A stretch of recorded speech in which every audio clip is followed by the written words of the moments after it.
Hello दोस्तों, नमस्ते। मैं हूं सविता पाल। तो अपने यूट्यूब चैनल पे आप सभी का स्वागत करती हूं। दोस्तों, आज हम आप लोग के सामने फिर से एक सोहर गीत लेकर आई हूं। अगर अच्छा लगेगा तो प्यार दुलार आशीर्वाद। मोदी जी के बड़ा बड़ा नाम भाए, बहुत महान भाए, बहुत महान भाए हो। मोदी जी चारों ओरी डंका बजावई त अयोध्या सजावई हो।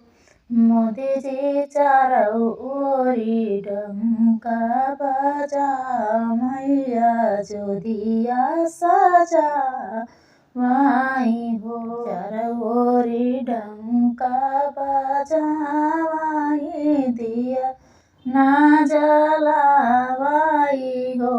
मोदी जी घरे घरे नेवाता पठावाई, सब के बोलावाई हो। मोदी जी घरे घरे नेवाता पठावाई, सब के बोलावाई। रे राम कहित भय अयोध्या में आवई, अयोध्या में आवई हो। बजे मोरे राम के दुश्मन भाए, ओके नहीं भावई हो। बजे मोरे राम के दुश्मन भाए, ओके नहीं भावई हो।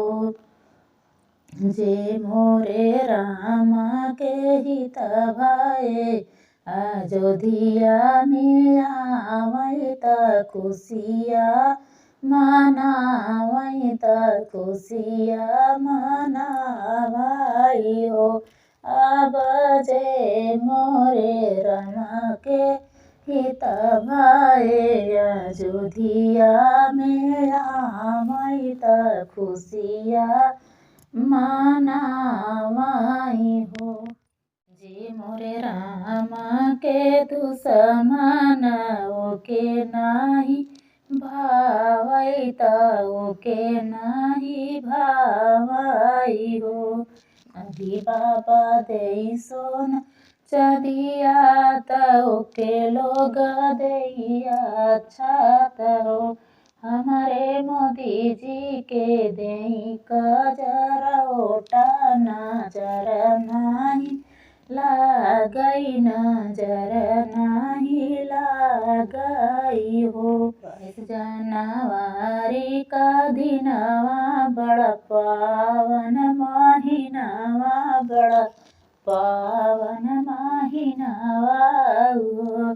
रमाई गाए जन्म स्थान माता, मनवा खुशिया भाए, मनवा खुशिया भाए हो। मोदी जी के बड़ा बड़ा नाम भाए, बहुत महान भाए, बहुत महान भाए हो। मोदी जी चारों ओरी डंका बजावई त खुशिया मनावई हो।